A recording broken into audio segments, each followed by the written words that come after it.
อากาศหนาวพี่น้องเลยคือเข้าหมู่แต่เช้า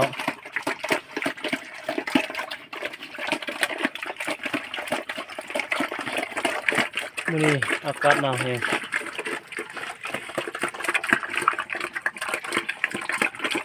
หมูน้อยเกิดมือ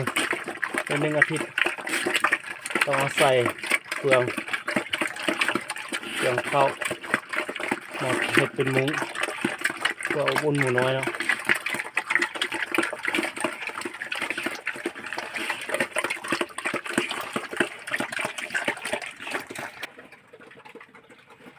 อากาศหนาวแฮงหมูเดลี่อยู่กล่องเฟือง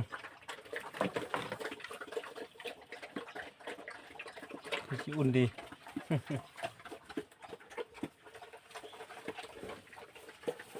สำหรับผู้ที่เลี้ยงหมูอากาศหนาวๆก็เก็บเนื้อเก็บมุ้งเก็บฟางเก็บเฟืองเก็บ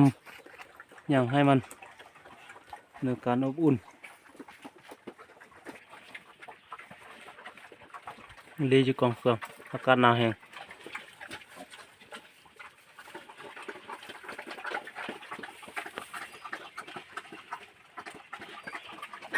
ฝากกดไลค์กดแชร์และกดติดตามเด้อสำคัญคือกดติดตามเนาะสำหรับสาวเ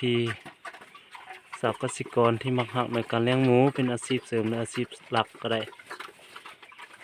พี่น้องทางฝั่งไทยและฝั่งลาวเนาะอยู่ง่ายกินง่ายถ่ายเอาชีวิตการเลี้ยงหมูเผยแพร่สู่พี่น้องให้ในเบิ่งได้ชมนำกัน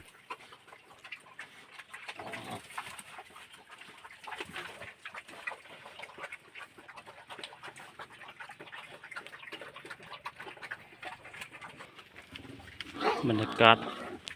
น้ำหมอกคุ้มการหนาวเย็นแห้ง